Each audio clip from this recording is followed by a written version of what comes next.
Where did we find such men? We find them where we've always found them. In our villages and towns, on our city streets, in our shops, and on our farms. Ronald Reagan, 40 years ago today, where do we find such men? I've been using that turn of phrase as a mock for the Democrats ever since. Where do we find such men, and is it too late to return them? The Boys of Pointe-du-Hoc speech. I hope you've been there. To the beaches, to the cliffs, to the cemeteries at Normandy. If you haven't had the chance yet, I'd recommend it. An extraordinary place. A great place to be an American. Today, not that day 80 years ago. It was a rough day to be there. Today, we didn't have Ronald Reagan descend. We sent what we have. We sent Joe Biden. Where he decided, hey, good opportunity for a divisive political speech. Not sure if he racialized it, but he probably did. Extraordinary things happening on the American political scene, on the world stage. In fact, I saw that Volodymyr Zelensky is there at Normandy. Saw him just a few minutes ago having a very warm moment with our Secretary of State, Antony Blinken. Big handshake, smiles, kind of bro hug thing going on. And I believe that Blinken slipped him another $2 billion. Big briefcase, Samsonite, pushed it to him with his foot under the table. Hey, there's billions more. Don't forget to funnel a piece of it back to the Democrats in the U.S. and the Biden family because, that's how this works. But yeah, Volodymyr Zelensky, who's in his third term of his two-term presidency, he is there at Normandy. He's palling around with the Biden administration people. And lots of money is flowing. A lot of money flows. Extraordinary days, indeed. Quite amazing. And Ronald Reagan, that speech 40 years ago today, June 6th, 1984. Ronald Reagan went to the top of the cliffs and talked about the Boys of Pointe-du-Hoc. It was a great speech. Where do we find such men? And that was a legitimate question when Ronald Reagan asked that. And of course, 40 years after, the veterans of Normandy were about 60 years old then, right? And now they're about 100 years old because it's 40 years after the great Ronald Reagan speech there. But Ronald Reagan doing this very famous speech, the Pointe-du-Hoc speech, and where do we find such men? And the veterans, again, 60 years old, if it's just 40 years after the invasion of Normandy. And now it's 80 years after the invasion of Normandy. Ronald Wilson Reagan. 225 came here. After 2 days of fighting, only 90 could still bear arms. And behind me is a memorial that symbolizes the Ranger daggers that were thrust into the top of these cliffs. And before me are the men who put them there. These are the Boys of Pointe-du-Hoc.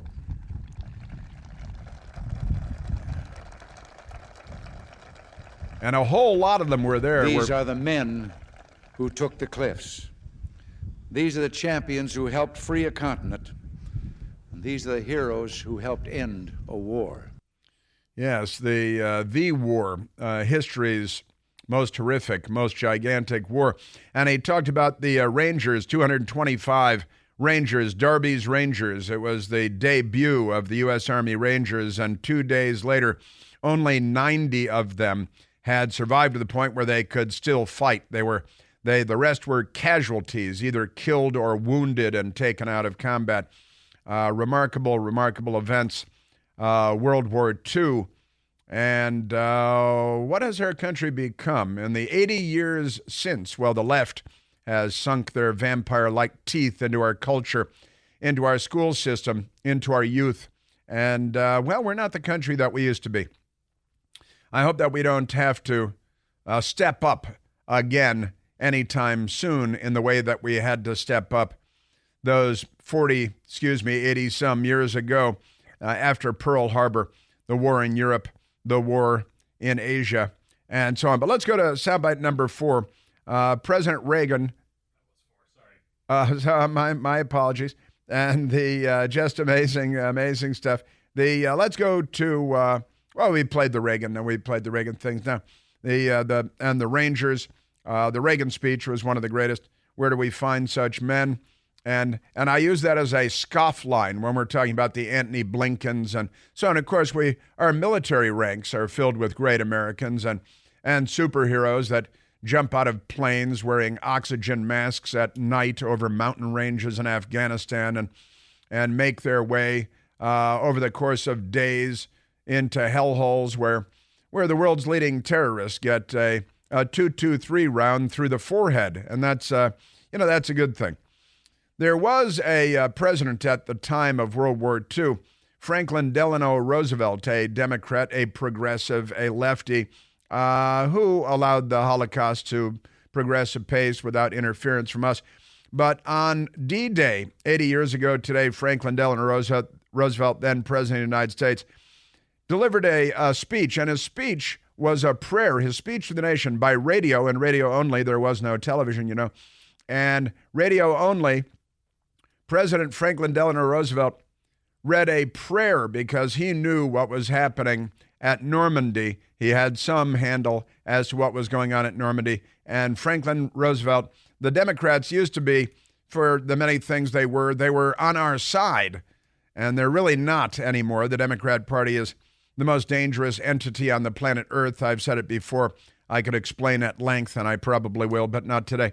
Franklin Roosevelt on D-Day 80 years ago today. Almighty God, our sons, pride of our nation, this day have set upon a mighty endeavor, a struggle to preserve our republic, our religion, and our civilization, and to set free a suffering humanity. Our republic, our religion, and our civilization. And that is absolutely what was at stake that day as we began our crusade in Europe to liberate it from the Socialist Workers' Party of Adolf Hitler. We like to call them the Nazis. It's a catchy, snappy abbreviation for the National Socialist German Workers' Party. They were German. They were national. They were a Socialist Workers' Party. FDR, Franklin Delano Roosevelt, he had a nice manner of speech, didn't he? Very elitist, very patrician. Franklin Roosevelt. Lead them straight and true. Give strength to their arms, stoutness to their hearts, steadfastness in their faith. They will need thy blessings. Their road will be long and hard. Yeah, that is a fact, Jack. An extraordinary moment in not just American history and European history, but in human history. For the enemy is strong. He may hurl back our forces. Success may not come with rushing speed, but we shall return again and again. And we know that by thy grace and by the righteousness of our cause, our sons will triumph. And we did eventually. I mean, I got to tell you, it was, what was it, I think, in August of 44 that Paris was liberated. I'm doing that from memory, but I believe that's correct. And, I mean, again, it's June of 44. July, August. Paris was liberated.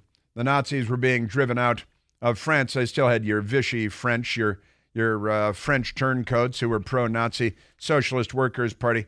Pro-Holocaust, turning over their Jews to the Nazis for extermination, all of that stuff, and the final FDR.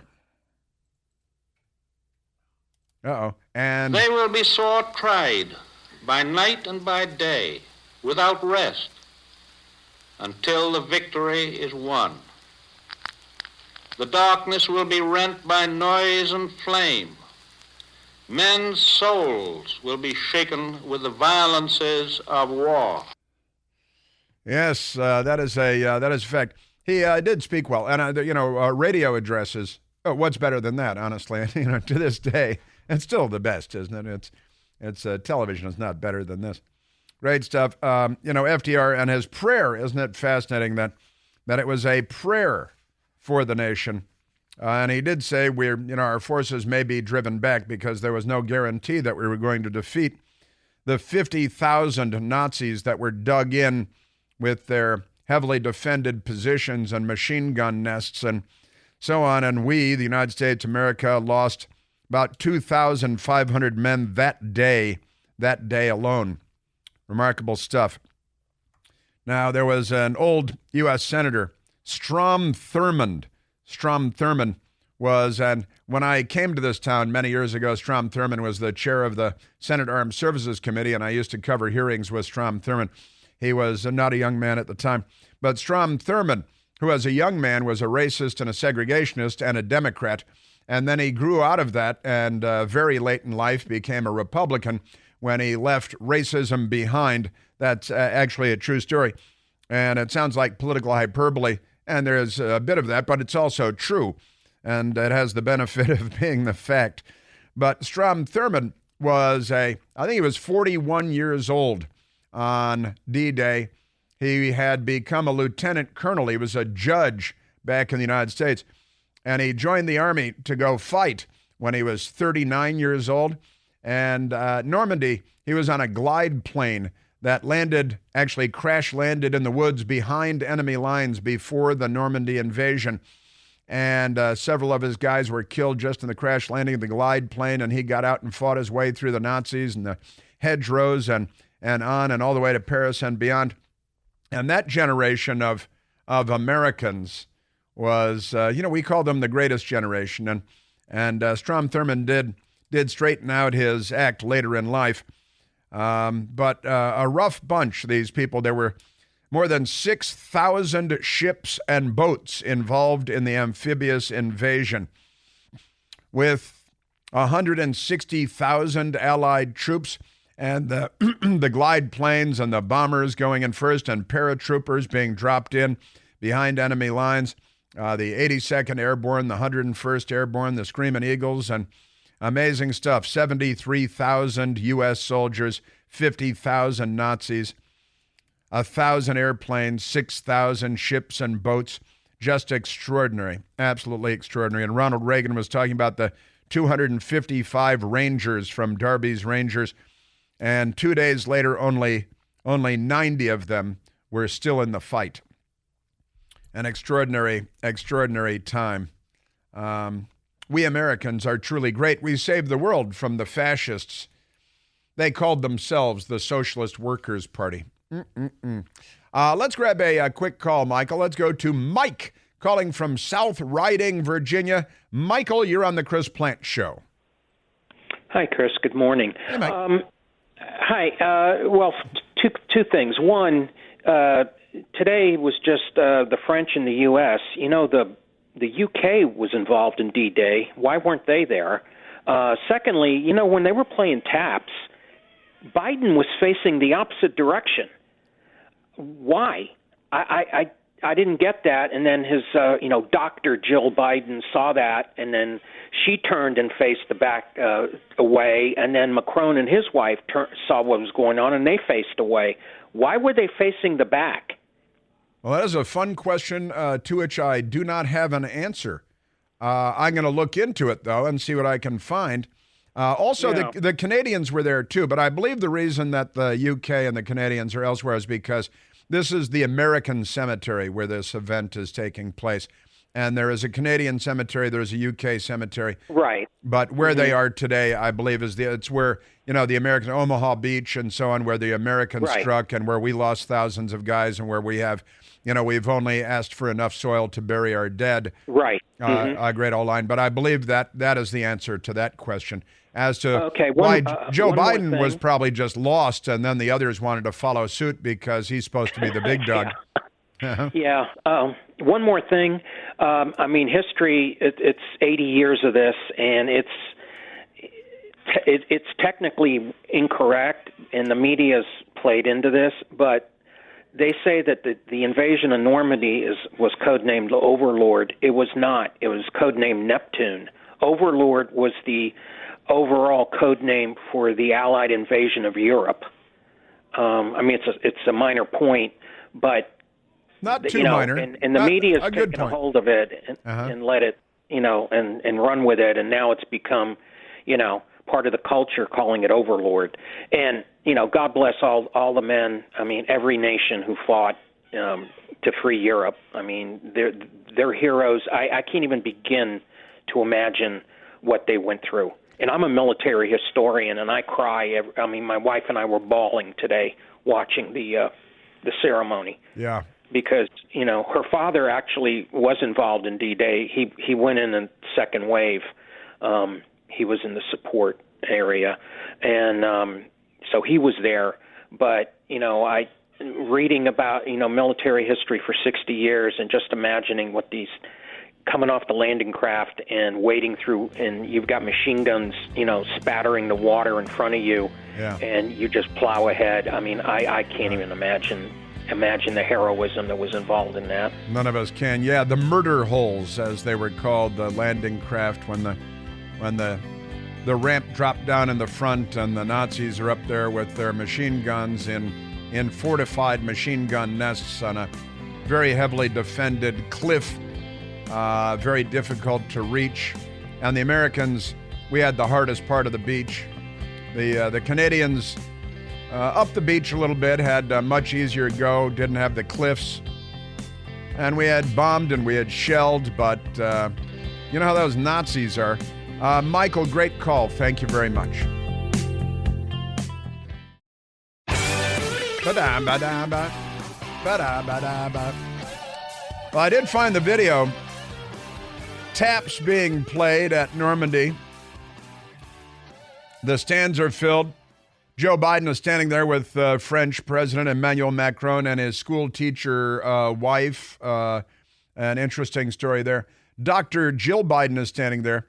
They're playing taps, and Dr. Jill Biden puts her hand on her heart like it's the anthem, and Macron and Macron's school teacher wife standing to Joe Biden's right, stage left, and for some reason, Joe Biden decides to just turn around and turn his back to everyone, and he's looking, there are people behind him too, but he turns around, and then Macron sees that the President of the United States turned around and he's facing the other way, so Macron sort of shrugs and he turns the other way, and then Macron's school teacher wife turns, and Dr. Jill Biden eventually turns and faces away to try to make it appear as though Joe Biden was leading the way and doing the right thing. But it seems inexplicable. You're supposed to face the flag during taps.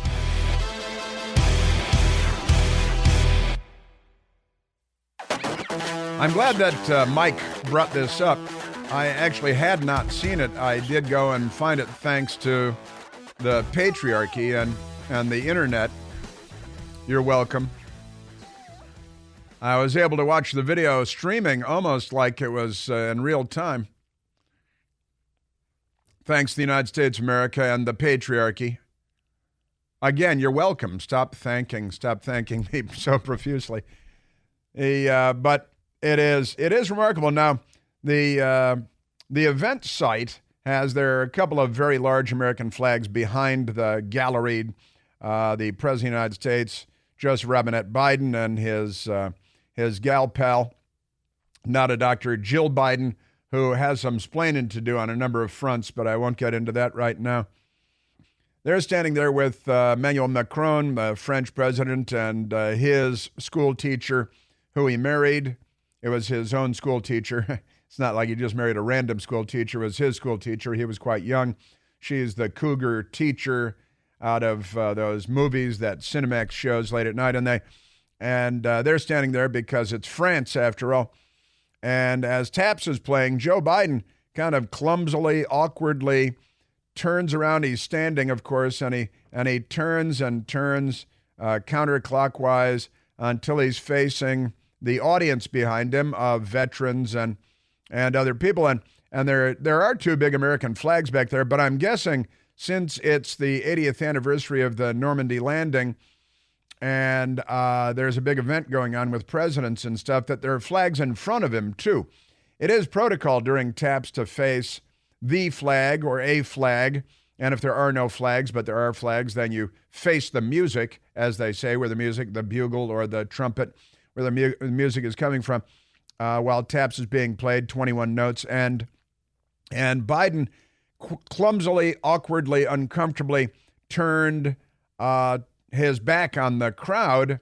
I mean, there were people on all sides of him in all directions, but he was facing forward, and then taps begins to play, and he awkwardly turns around and turns his back on the cameras and the crowd, and more people behind him, and there are two big American flags, but it was very clumsy and very awkward. Macron and his wife then awkwardly turn and face backward also.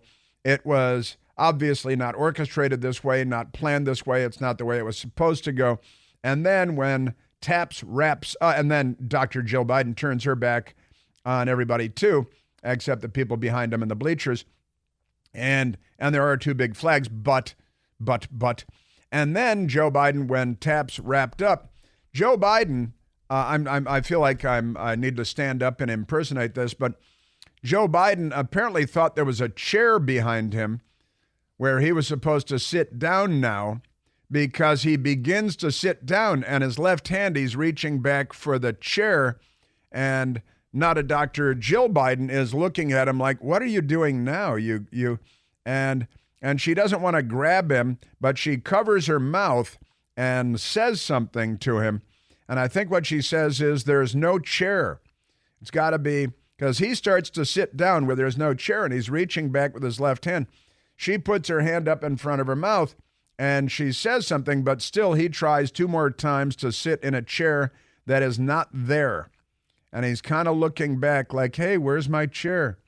She's like, there's no chair. And he keeps trying to sit down because he's not up to the task of being president of the United States. He's an embarrassment to the United States of America and to Western civilization. And Xi Jinping and Vlad the Impaler Putin and the Ayatollah Ali Khamenei, they all love the fact that this guy is the president of the United States. The drug cartels and human traffickers in Mexico love that this guy is the president of the United States. But if you're an American and you're on our side, you're not thrilled that this guy's the president of the United States. Yeah, he's trying to sit down. Jill says there's no chair there. And she didn't grab him and throw him to the ground or anything. I'm glad he didn't fall because he could break a hip. You don't want him to break a hip like that. 3 times she's trying to tell him there's no chair. You don't sit down. Nobody else is trying to sit down. Now you're the president. You got to stand. There's a podium over here. There's a teleprompter. You're supposed to speak. Huh? Honestly. He's Abe Simpson over here. All right, we got a little bit of Joe Biden. He did speak at Normandy also, and he's not very good at this either, but he is good at politicizing things, polarizing, balkanizing. We're living in a time when democracy is more at risk across the world than any point since the end of World War II, since these beaches were stormed. That's not true. 1944. That's not true. Now we have to ask ourselves, will we stand against tyranny, against evil, against crushing brutality? What's he talking about? The iron fist? Will we stand for freedom? Will we defend democracy? Defend? Will we stand together? My answer is yes, and only can be yes. Yay. What does defend mean? I'm not sure if I know the word defend. I'll look it up, see if there's a word defend. Yeah, democracy is at threat. Now, we were told yesterday, it was leaked, that he was going to politicize the speech at Normandy. And, who's the biggest threat to democracy? It's obviously the Democratic Party in the United States, and their pals like Vlad the Impaler Putin, who's a communist, and Xi Jinping, who's a communist, and Lil Kim is a communist, and these cartels south of us, they're a big threat to us, but not to global democracy. Really, the biggest threat to the future of humankind is the idea that the United States is slipping away from our traditional role. And Joe Biden, and Volodymyr Zelensky is there. He's at Normandy. I assume he's going to get a couple billion for showing up. Make no mistake, the autocrats of the world are watching closely to see what happens in Ukraine, to see if we let this illegal aggression go unchecked. We cannot let that happen. To surrender to bullies, to bow down to dictators, is simply unthinkable. It's unthinkable. He wouldn't think about it. Biden Were we gives... to do that, it means we'd be forgetting what happened here in these hallowed beaches. Make no mistake, we will not bow down. We will not forget. He can't bow down. If he bowed down, something terrible could happen.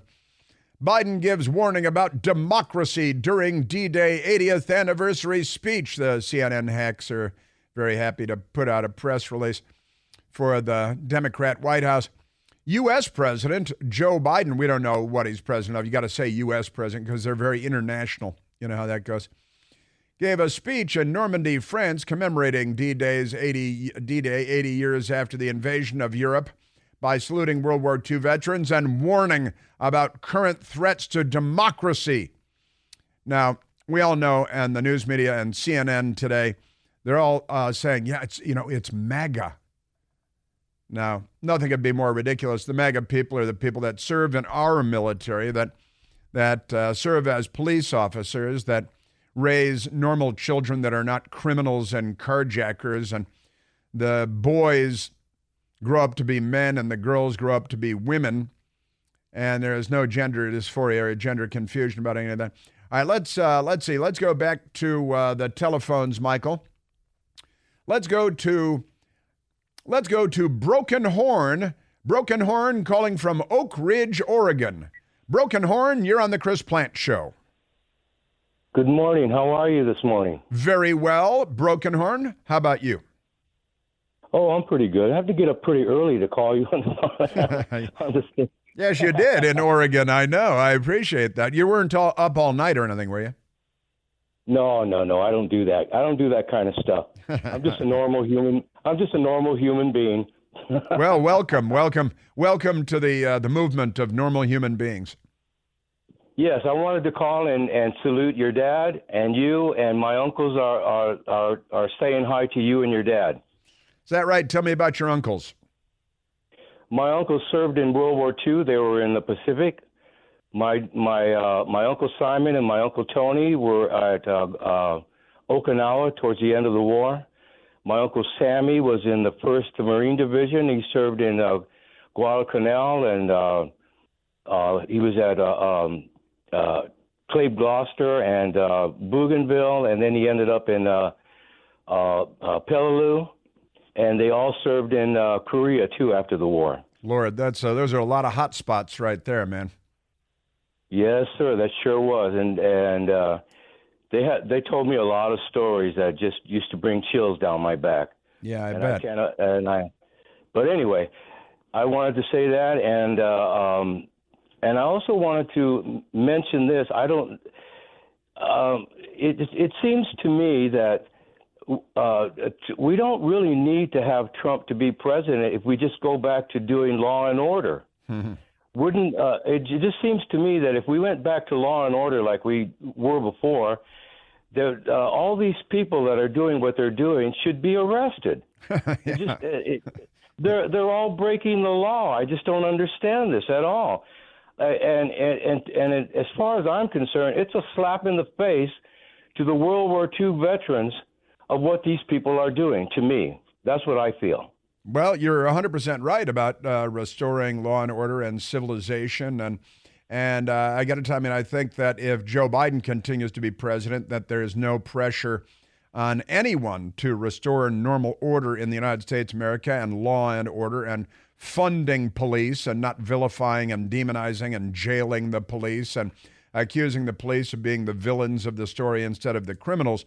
But, I got to say, Broken Horn, it's also, you're in Oregon, you look at Portland, you look at Seattle and Washington and so on, where they have a larger-than-life bronze statue of Vladimir Lenin, the Soviet Bolshevik revolutionary in Seattle.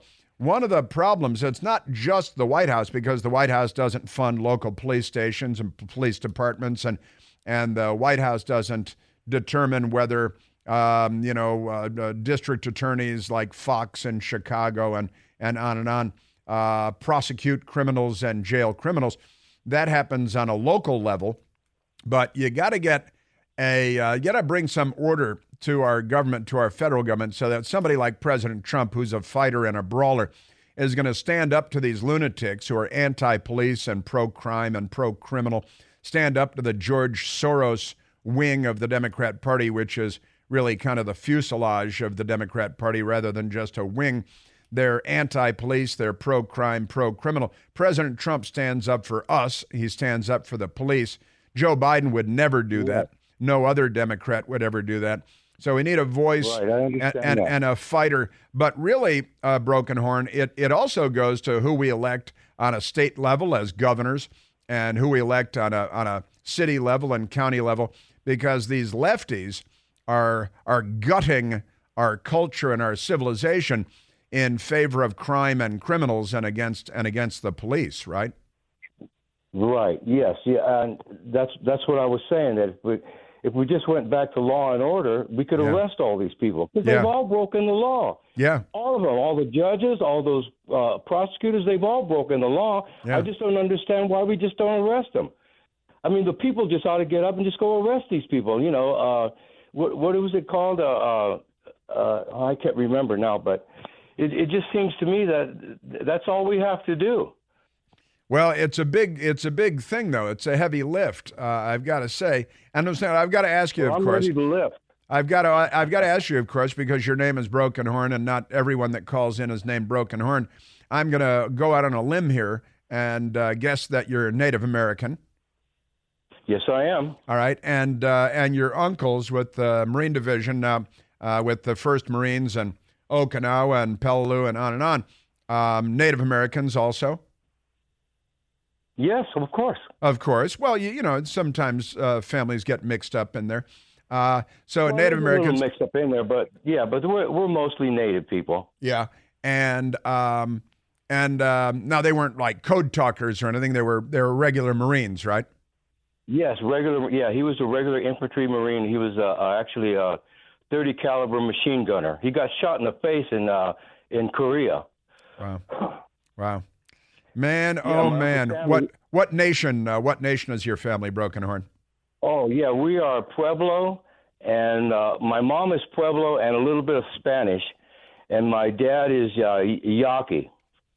Very cool, very proud heritage, wonderful, and made even more proud because of the 1st Marine Division in World War II and the Korean War too. Man. Oh yes, very much so. God bless. Listen, I'm very happy you called in, and you're right. We need to restore law and order to the United States of America. We've gone mad. We've lost our minds. And the Democrats are the problem here, aren't they, Broken Horn? Yes, sir. They've been the problem since I was a little kid. Yeah, man. Yes, they have. Broken Heart, God bless, Broken Horn. I'm saluting you and your uncles, and I'm very pleased you called in. Thank you very much for the call. Yes, and if you don't mind, I would like after I stop talking to you, if I could talk to somebody, I would like to leave something for you. I would like to want you to listen to some of my music, if you don't mind. You got it. Jasmine has given me the high sign over here, and Jasmine is going to pick up with you, and we'll take care of that.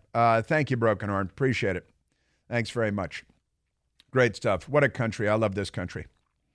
You know that the best-selling Eden Pure Thunderstorm air purifier uses Oxy technology that helps to quickly destroy a whole lot of different viruses and odors and mold and a whole lot more in your home, in your office, with thousands of 5-star reviews online. You know, it works like a champ. We've got 2 of them at home. Any smell will vanish in just a few seconds with the thunderstorm being on. Odors from litter boxes, trash cans, dirty diapers, even left-wing protesters are no match for the Eden Pure Thunderstorm. The powerful thunderstorm sends out O3 molecules that seek out and help destroy odors. These molecules even go behind and underneath furniture. Nothing can hide from the thunderstorm. And best of all, you don't have to buy filters over and over again and replace them on a schedule. Nuh-uh. You can hold an Eden Pure right in your hand. The thunderstorm is only this big. So start enjoying fresh air in your home and your office. Get several thunderstorms, because right now you can save $200 American on an Eden Pure Thunderstorm 3-pack for whole home protection. You're going to get 3 units for under $200. You can put one in your basement, your teenager's room, your basement, every place. Any place that's smelly, any place you like to have clean, fresh air. All you have to do is go to EdenPureDeals.com and use the discount code CHRIS3. That's me, plus the number 3, CHRIS, and the number 3 to save $200. That's EdenPureDeals.com. The discount code is CHRIS3. Bam, bam, bam, bam. Our country is the greatest. There are many fine countries, but ours is easily the best.